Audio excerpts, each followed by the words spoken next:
O governo pode muito, mas o governo não pode tudo. Que bom, né? Você já imaginou se o governo pudesse tudo? A gente conheceu isso, o governo podendo muito, mais do que pode hoje, nos regimes de exceção. Aqui no Brasil a gente viveu o regime de exceção. Eles abriam a nossa carta. Lembra de carta? Eles fuçavam naquilo que a gente escrevia. E isso é proibido. Eles tiravam alguém de casa, prendiam. É o governo podendo tudo, ou quase tudo. É o governo do Maduro, é o governo soviético, era o governo brasileiro, era o governo chileno sob Pinochet, era o governo da ditadura argentina. Exemplos não faltam no mundo não, hein? Governo podendo muito. Quando a gente vive numa democracia, os governos têm que olhar para os indivíduos com respeito, sabendo que são eles, governantes, que servem à sociedade. E não a sociedade, marionetes, personagens do seu jogo de poder. Isso no campo das pessoas. Mas isso vale também na economia. O governo não pode ser um planificador. O governo não é alguém que, brilhante com seu papel em branco, pega uma caneta e diz: aqui haverá uma fábrica, aqui haverá um supermercado, e aqui uma farmácia, e aqui uma padaria. Não é assim que funciona. Governantes não entendem de negócios.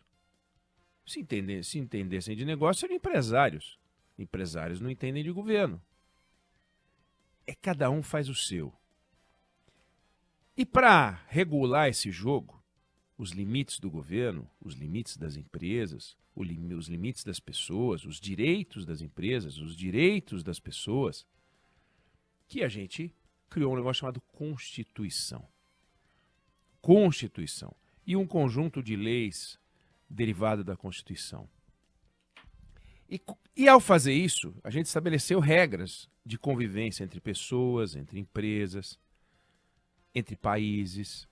É assim que funciona. É assim que tem que funcionar. Então, que bom que o governo não pode tudo. É importante que possa muito, porque senão não vai conseguir transformar a vida das pessoas. Um governo que pode muito pouco é um governo inútil. Um governo que quer fazer tudo é um governo do qual a gente quer ficar longe, porque vai errar. Todo governo que acha que pode fazer mais do que o seu limite prevê, vai errar.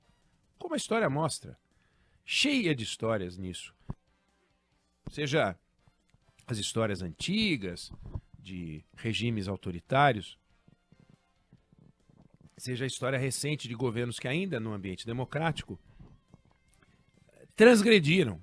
Né? Recentemente a gente tem um episódio na economia envolvendo a presidente Dilma, que achava que podia controlar o setor elétrico, que achava que podia controlar o setor de mineração, que achava que podia controlar o setor de óleo e gás, arruinou o Brasil. Estamos pagando a conta até hoje.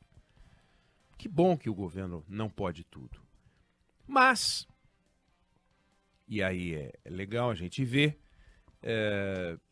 que as coisas dão um recado para esses governos que querem fazer de tudo. E o governo atual tentou e vem tentando fazer coisas que não estão na sua esfera. Não são da sua alçada, mas ele tenta. Ele tenta. Ele tenta. Tentou reverter a privatização da Eletrobras.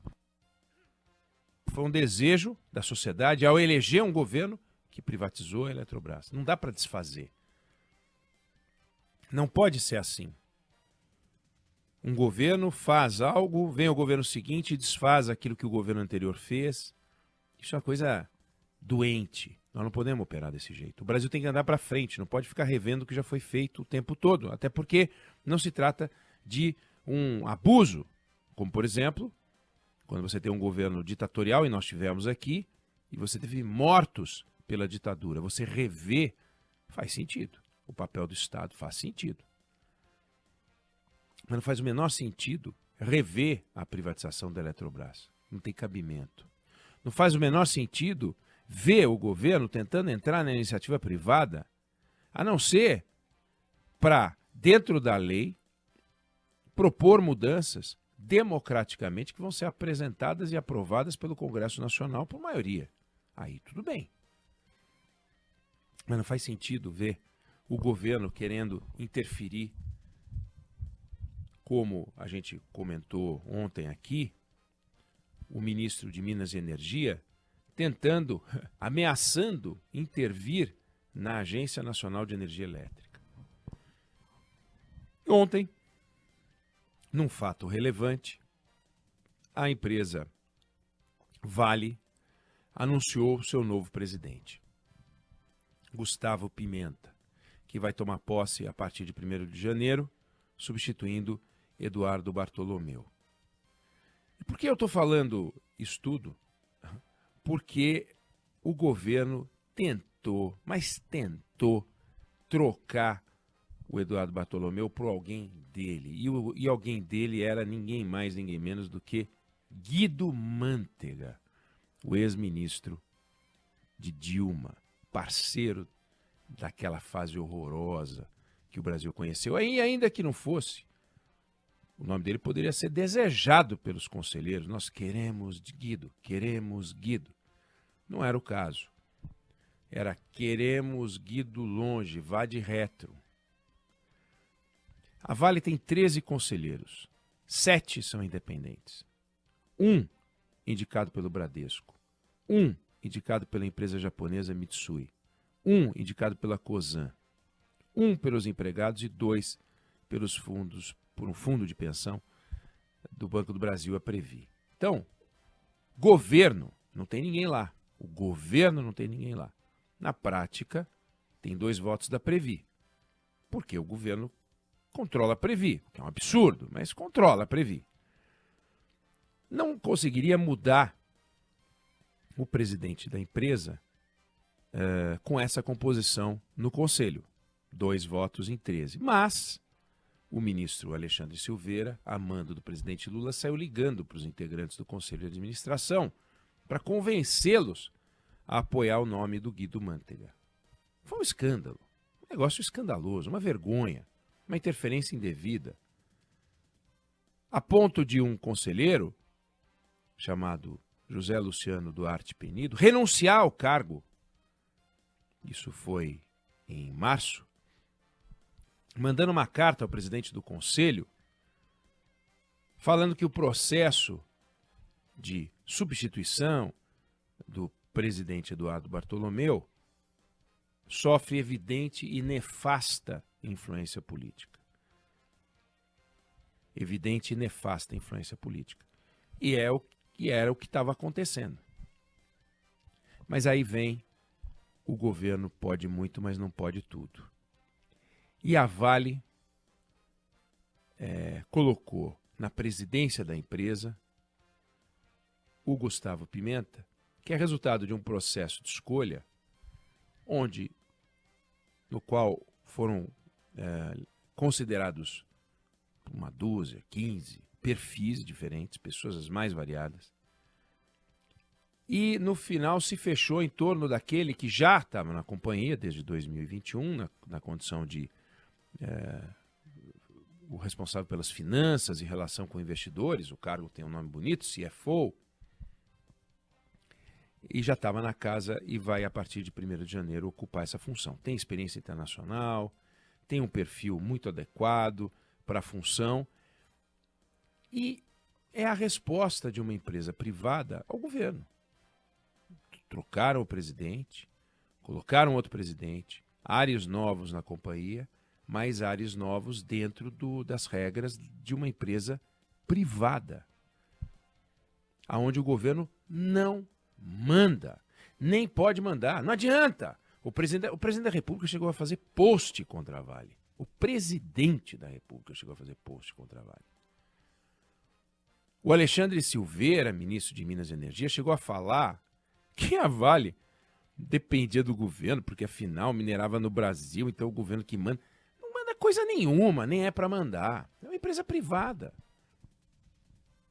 Uma empresa privada que exporta 50 bilhões de dólares em minério. 50 bilhões de dólares. É uma empresa que dá lucro, pode dar mais lucro, pode dar menos lucro. Quando dá lucro, paga impostos para o governo. Quando dá menos lucro, paga menos impostos para o governo. É uma empresa privada onde ninguém controla, não há controle. É uma modalidade, é uma forma de montar o negócio onde nenhum investidor tem mais de 10%. Nenhum. Não tem ninguém lá que tenha mais de 10%. Ninguém manda. É o colegiado. É o conselho de administração. É uma forma interessante de administrar o capital dos acionistas. A Vale tem 82 anos de idade. 55 fica sob gestão do governo. E 27 privada. Tem histórias incríveis na fase de governo. Provavelmente não existiria se não tivesse sido a mão do Estado. Dificilmente alguém faria um investimento desse tamanho. E o governo fez. Mas o governo vendeu a companhia. Vendeu a companhia e recebeu dinheiro por isso. A Vale funcionava como uma prefeitura. Tinha orçamento para dar dinheiro para os prefeitos, para agradar os deputados, os caras indicavam. Era uma esculhambação.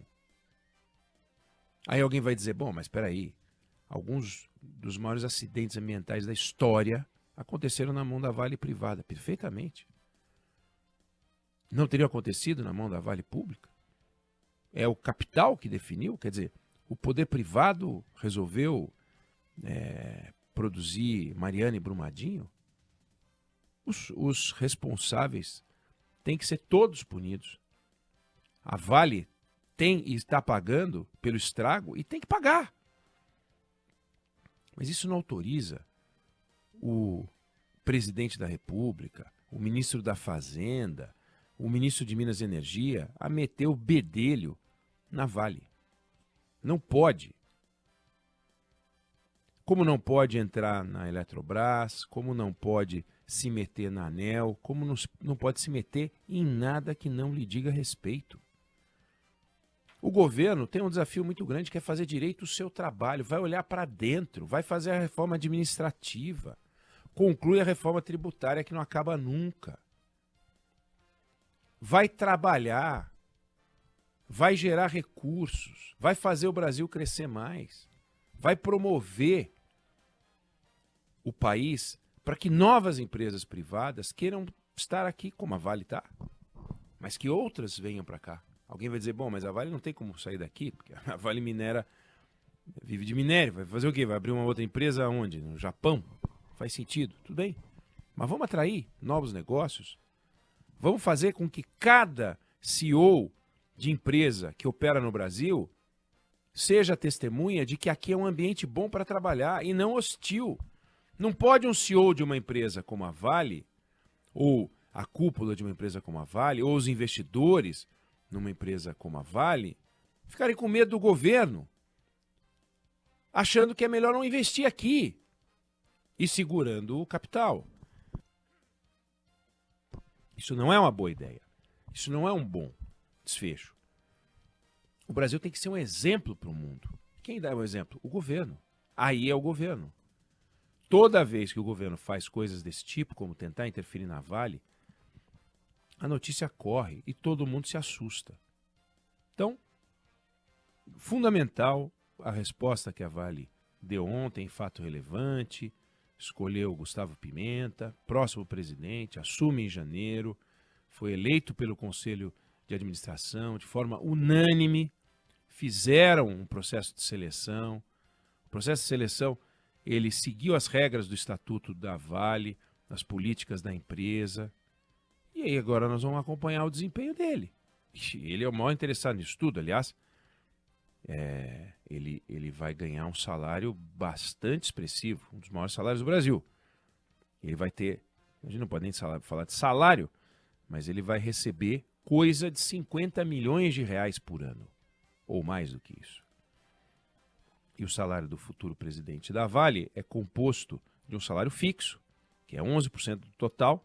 Então ele vai receber 5 milhões e 800 por ano, garantido, mais 10 milhões de bônus, dependendo do desempenho, e o resto, 36 milhões de reais, é uma remuneração de longo prazo, que ele pode ir retirando ao longo dos anos, não tira tudo no primeiro ano, mas vai acumulando. E tem metas.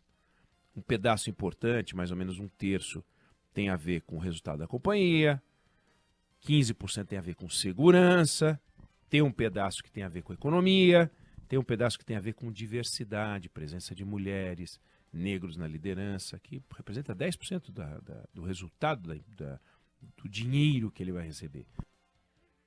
São políticas que foram estabelecidas justamente pelo Estatuto da Companhia. Então nós estamos vendo a contratação de um dos maiores executivos do Brasil, um dos mais bem remunerados executivos do Brasil, uma empresa global, e que o governo tentou botar a mão para botar o Guido para receber essa grana, para fazer o quê? O que o Guido entende? Não sabe a diferença entre bauxita e sei lá o quê, eu também não sei, não tenho diferença, eu não sei a diferença entre os minérios, para mim é tudo pedra. Mas por isso, como para o Guido também é tudo pedra, é importante botar gente lá que sabe do que está falando. Então fica o exemplo, eu não sei se você concorda, se você discorda, mas essa é a opinião que eu tenho sobre o assunto.